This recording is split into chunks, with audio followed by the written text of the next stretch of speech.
This is Business This Week, live from ITV.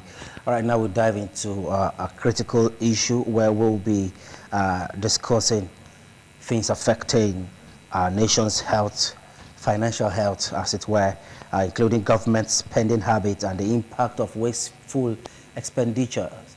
These are many more we are going to be looking at, and we have with us in the studio Benedict Oshago, who is a business expert, and he's live here in the studio with us.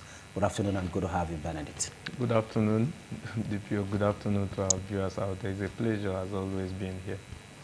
All right, let's quickly get straight into the conversation. Walk us through, provide a current overview of Nigerian economy and its challenges as it affects the day-to-day activities of every average Nigerian.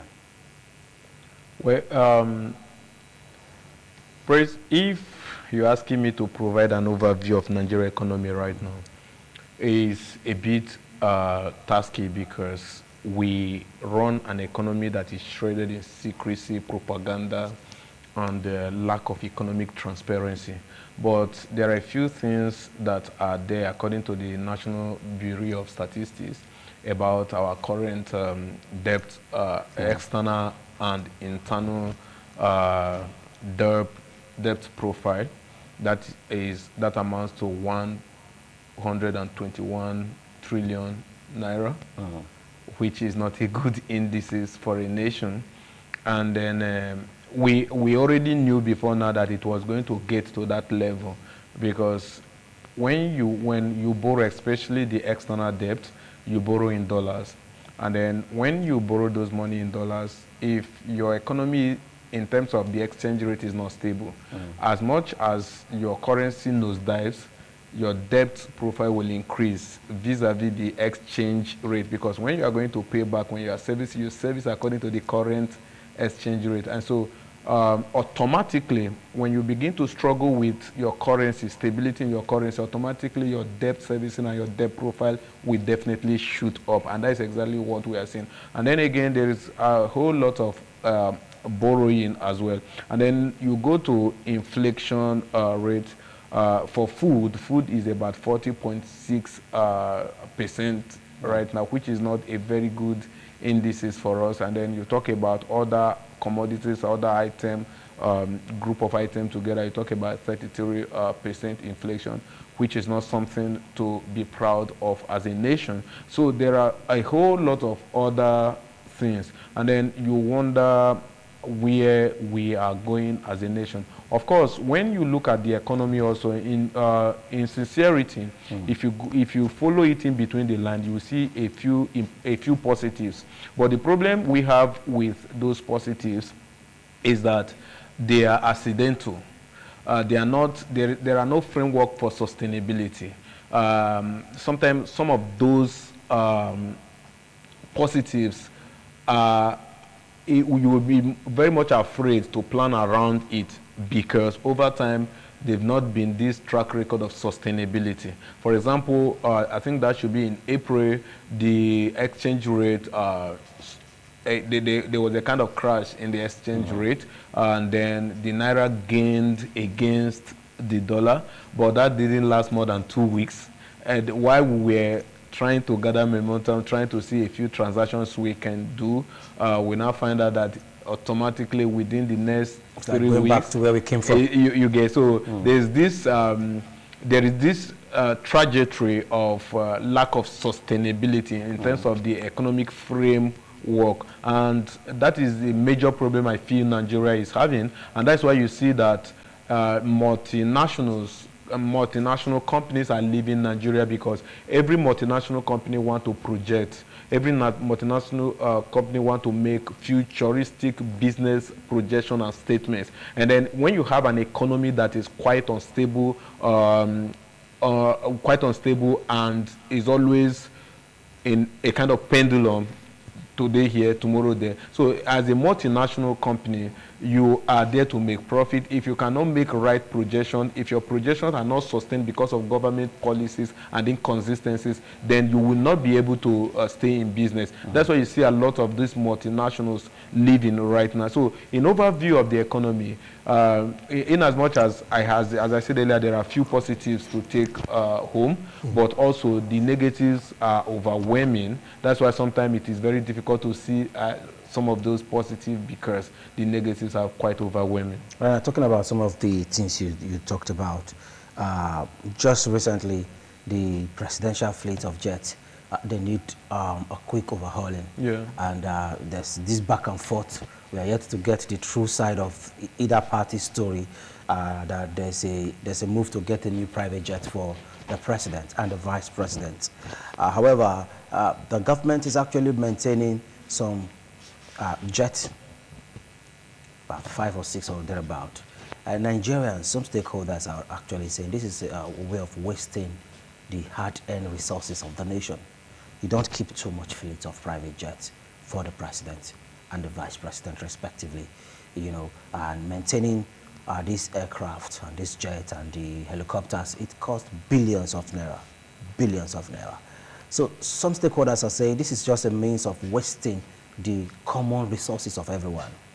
What says you? Do you see it in that light? Well, in a way, because of our current situation, I think I would like to tilt towards that argument. But also, in overall, the protection and the security of the #1 citizen of every nation is always a priority. There is no argument about that. We cannot deceive ourselves. When you have the #1 citizen, the president of any country, as we practice federal system, or the prime minister as some that practice parliamentary system, the #1 citizen of every nation is always given a pride of place in terms of security, in terms of preservation and assurance that his means of transportation is well guided and well preserved or protected, and also meet global best standards. You cannot take that away. We must protect our #1 citizen. It doesn't matter who is the president. The office of the president is an exalted office, and then we must protect whoever occupies it part-time. Having said that, of course, you will find out that the Iranian president died as a result of mishap in the craft. And then recently in Africa, I think, is in Tanzania, vice president died as a result of aircraft mishap.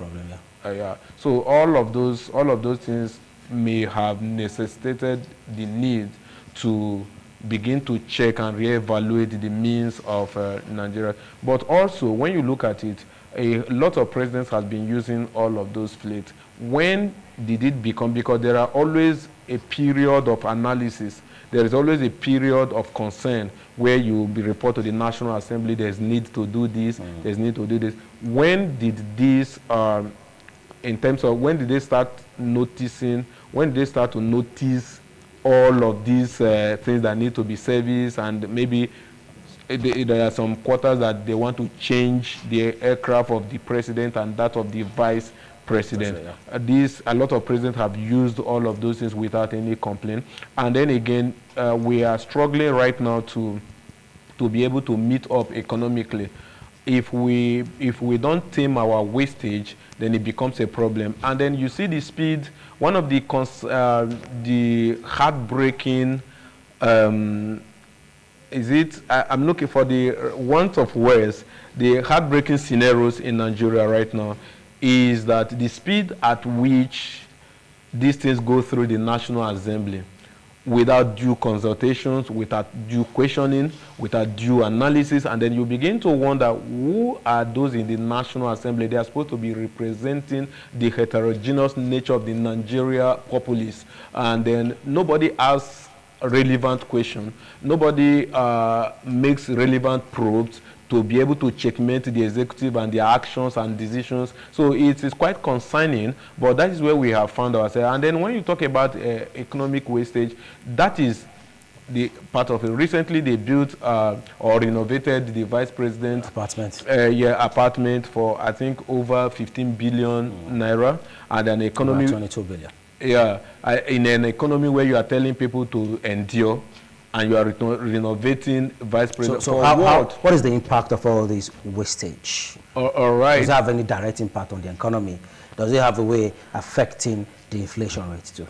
Definitely. You see, when you misplace priority economically, one thing that happens is that the real priorities will suffer. That is what we are facing in Nigeria. And some of these things we are facing is as a result of leadership greed. We have people in power, we have people in office who have not conquered greed. A lot of these people, from the president to the governors to whoever that is concerned, has amassed a lot of wealth. That if at this point they make up their mind to say, okay, we don't want to amass anymore. We want to work for the people. We don't want to dig deep into the treasury. We want to make sacrifice. They still have enough to fall back on. But because of lack of character, because a lot of these people have not dealt with greed, so there's that tendency to continue to amass wealth, to continue to dig deep into the treasury. And then now, talking about this wastage, when you misplace the priority, economic priority, and then you begin to spend money on the things that are not urgent, on the things that cannot impact the life of the people, what happens is that those things, economic pathways that will directly impact the life of the people will suffer. And then vis-a-vis, you will begin to see that the people will begin to grapple and begin to struggle to be able to lay hold on limited resources. And then when there is those grappling and struggling to lay hold on limited resources, inflation will definitely happen. Over the past few years, there have been a lot of wastage in our economy. Number one of the areas where this wastage happened to be the surge of every governor want to build airports in the states.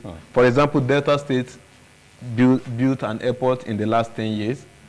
In the last 10 to 12 years, the Asaba airport was built. Anambra built theirs in the last 5 to 6 years ago. And then the most, I think Bauchi also built an airport. And then Abia is in the pipeline. Okay, Abia is in the pipeline. Then you talk about the most recent is the Ebonyi airport that was built by the former governor David Umai.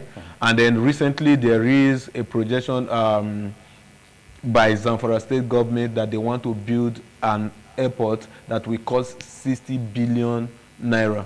An airport that will cost, let me start from that of Zamfara. An airport, as Zamfara has the highest number of out-of-school children.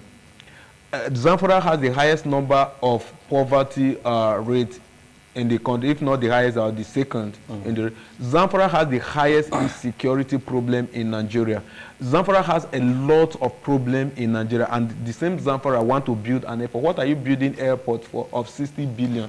Do you know what 60 billion will do to the populace of Zamfara state if you channel it to agriculture, if you channel it to tech, if you channel it to entertainment, if you channel it to sports, and be able to bring the youth out of the streets and help them, those that have sports tendencies, help them come into limelight, those that has musical careers, musical talent, and you help them, build them up with such amount of money, help them, give them grants, give them loans, and then you'll be able to bring them into limelight. Benedict, let's quickly go on a short break now. We'll return back and, of course, extend the front line of this discussion. Do stay with us.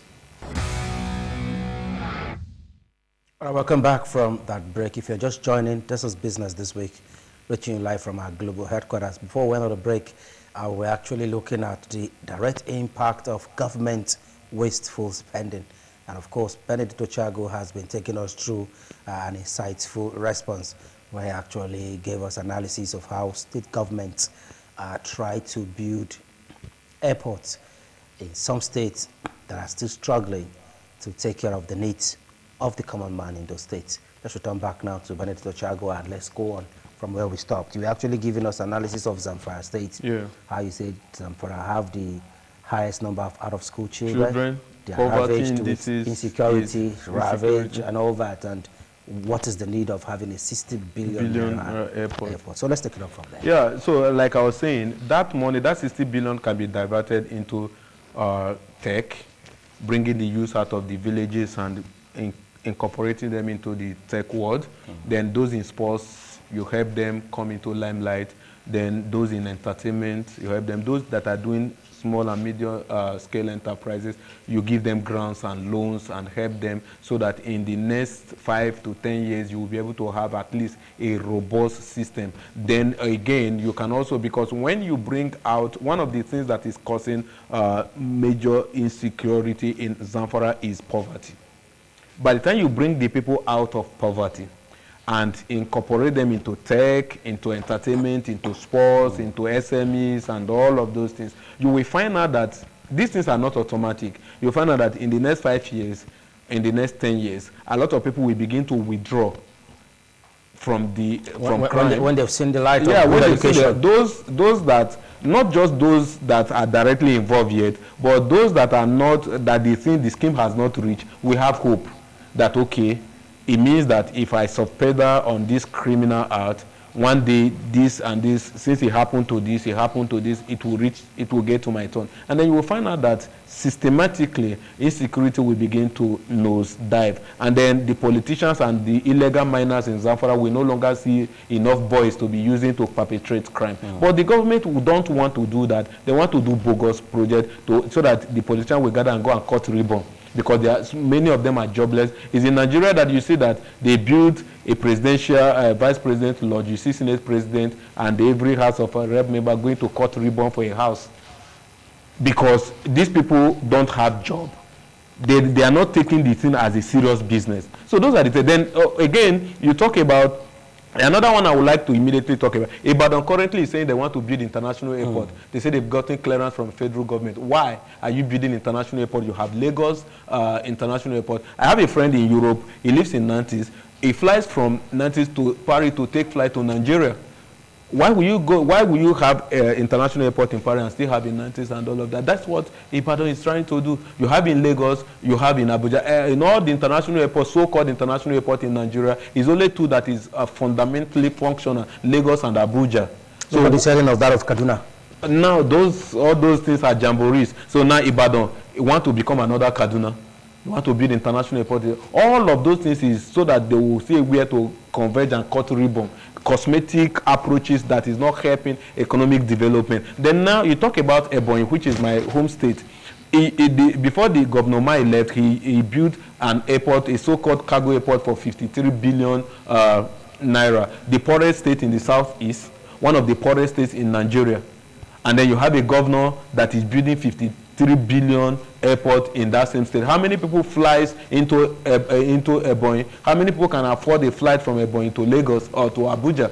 You didn't even consider that. What you needed to do is that use that 53 billion to build economic system, like I talked about Zamfara. In Ebonyi, you have a lot of intelligent people, but they don't have people who will help them. Why not build a tech? In Ebonyi, you have a lot of people because it's as it is with a lot of Southeasterners. There is this business tendencies in the Southeasterners. Why not help them?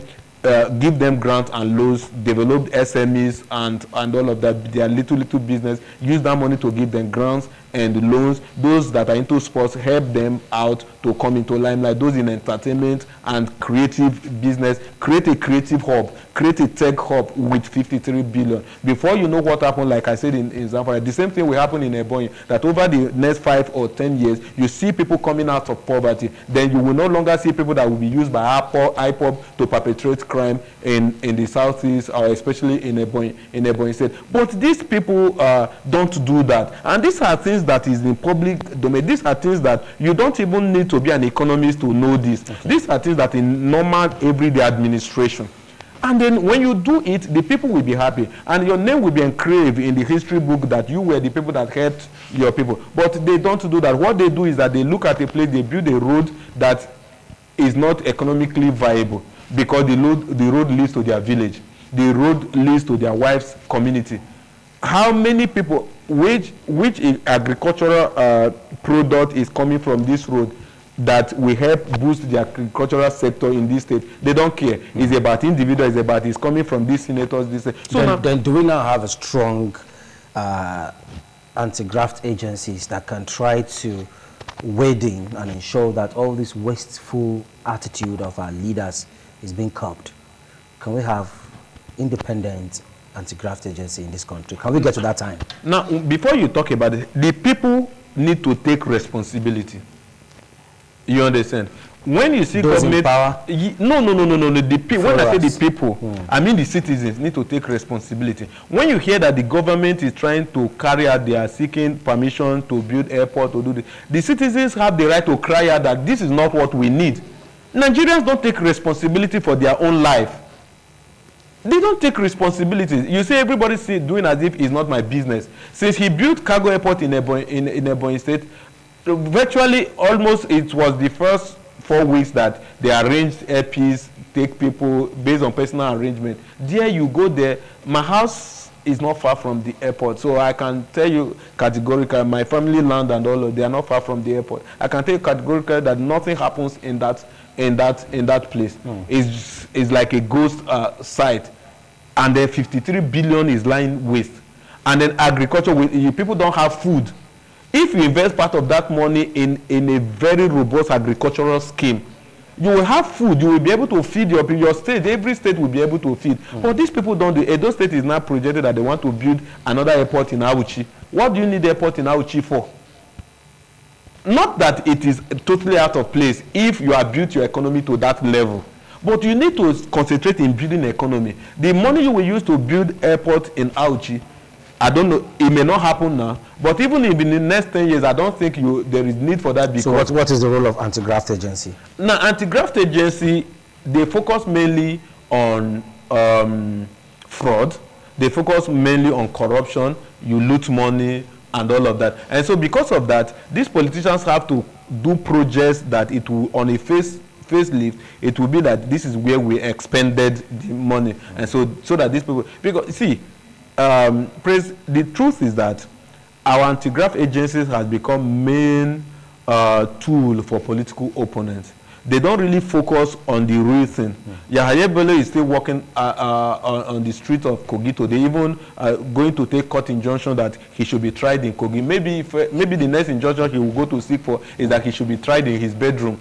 Because these people feel we can do anything and get away with it. So there are a lot of wastages in our system. And that is the problem. There are no check and balance. There are no accountability. People just come. Because of those wasteful tendencies. That is why you see that somebody that is not a minister, somebody that does not have direct signatory to an account will steal over 50 billion. Because there are so many money around to steal from. Somebody who is not a governor, somebody who is not a president, who is not a minister or a commissioner, that have direct signatory to a certain account, will have so much access to steal billions of naira because of the wasteful tendencies around the seat of power. This has nothing to do with opposition. It has nothing to do with politics. Earlier this morning, I stumbled into a clip about I will not mention the political party about the forthcoming election in Edo State. I will not mention the political party so that it will not be as if I'm speaking for any political party right now. But one of the candidates was talking about the SMEs, and I got so interested. And then he was saying that, okay, we are going to empower you. The government, my government is going to be for you people. That is something, that is an issue-based campaign. That is issue-based campaign. Those are the areas we need to begin, because every leader, every president or every governor in Nigeria today supposed to be looking at how we can revamp our economy. Our economy is in dire need of revival or revitalization. And every project we are doing, we should have an economic framework that can be projected that if we follow this framework, if we follow this projection, in the next 2 years, in the next 3 years, the people will be able, the poverty level or the inflation will be alleviated. So talking about SMEs now, how critical are SMEs to our economy, and how can they help to build a stable economy and create jobs? All right. What the SMEs does for every nation, not just Nigeria, is that they expand wealth base. for every nation. They expand your wealth. That is, the wealth is not concentrated among the elite. And then when the wealth is expanded, then the government will make heavy amount of money. That is what is driving China's economy, Americans' economy, and all other major economy in the world. Because these SMEs are the people that make sure that the wealth is distributed to the baselines. And so when you empower them, you will be able to get economic feedbacks in terms of taxation, in terms of levies, and all of that from the locals, from the different markets, from the streets, and all of that. And then when you get it, you don't necessarily need to tax Dangote 100 billion. If you empower the SMEs, you can tax those SMEs 10,000, 5,000, even 2,000. And then within a cycle of time, within a fiscal year, you will make almost times 100 of what you will get from Dangote. That is what happens. So every economy prefer to get it little from multiple people. And Nigeria has this advantage because we are over 200 million people. And so if you have 100 million SMEs running, and then you get 5,000 from them in a year, for example, or 10,000 from them in a year, look at how much you will be able to accumulate if you empower them. But what is happening now, we are crying that the economy is suffering, and the SMEs are folding up because of hostile environment. So let's quickly start tidying it up here now. Instead of giving grants to families, giving 100 families 50,000 monthly, and all the support the government is actually putting out to reduce the effect and the impact of the harsh economy on the people, do you think the government should do more of supporting SMEs with this cash or giving palliative to individuals? What do you think would be better? There are two things that Nigeria do that is not right economically. You don't tax your people into prosperity, and you don't give a serious economy, you don't give your people money into prosperity. You don't tax into prosperity. And you don't give money, physical cash into prosperity. Those are anti-economic principles. So now what you need to do, when the government of the former President Muhammadu Buhari started all of these cosmetic approaches of sharing food for school children. And you remember that even on this platform, I spoke against that. Because what you need to do is, you need to empower the parents of the children. In turn, they will feed their children. You don't need to go and be feeding their children in school. That is not a good system. Empower their parents and their wards. In turn, because they have the financial capacity and economic capacity, they can feed their children. And then that vis-a-vis what is happening now, they are given 50,000 to household. What can 50,000 buy? How long can 50,000 stay? And then they are saying they have spent about 540 billion or thereabout to be able to do that. For what? If you spend 540 billion to focus on agriculture and make sure there is enough food to eat, that will do more. That's why I talked about misplaced priority, wasteful spendings. That is why you do things that are not the solution. And then you want everybody to be clapping, and when you try to antagonize it, they say you are speaking for the opposition.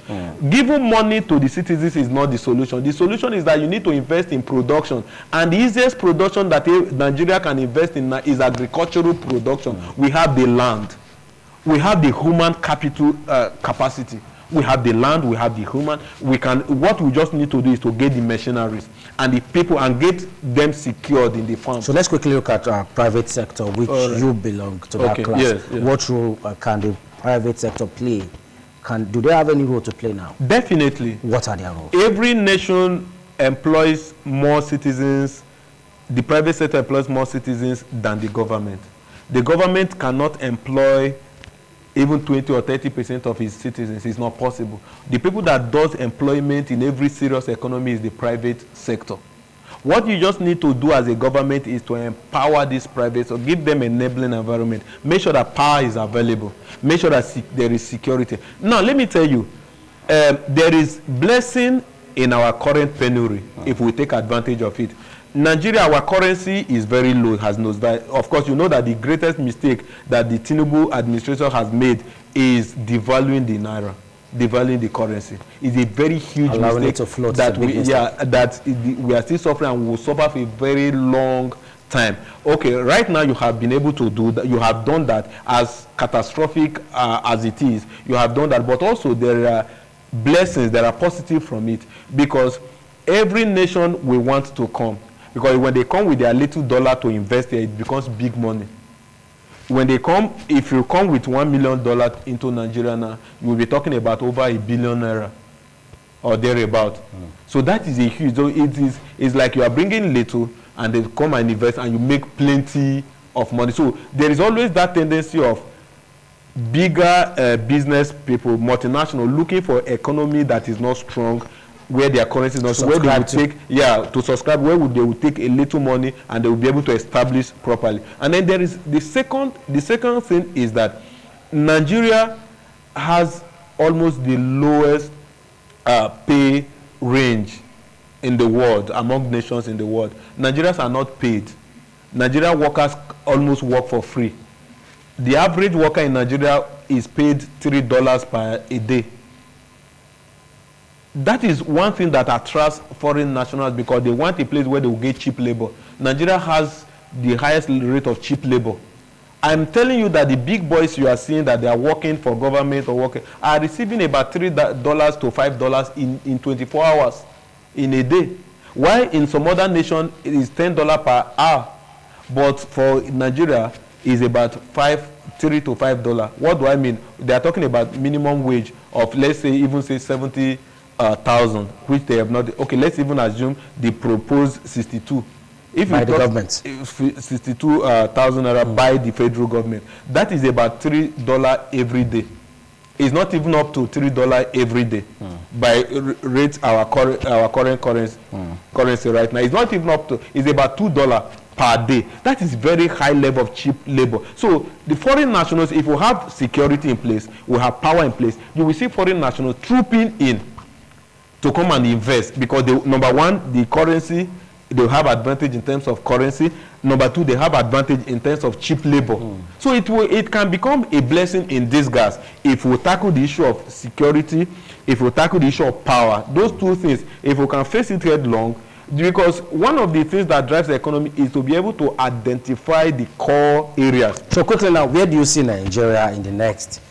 This administration has just spent a year or so, and of course they still have like 2-3 years to go before the next election. So what is your projection for the next 7 years as far as the government is concerned, and where should they start channeling their strength to, so that we can come out of this quagmire? All right. If I will make projection with where we are going to now, I will not be able to make any positive projection, because today we are down, tomorrow it seems as if we are going up, and then before you know what, like now, according to one of the newspapers, when you were reviewing, they say NNPC want to inject $4 billion into the economy to help the economy.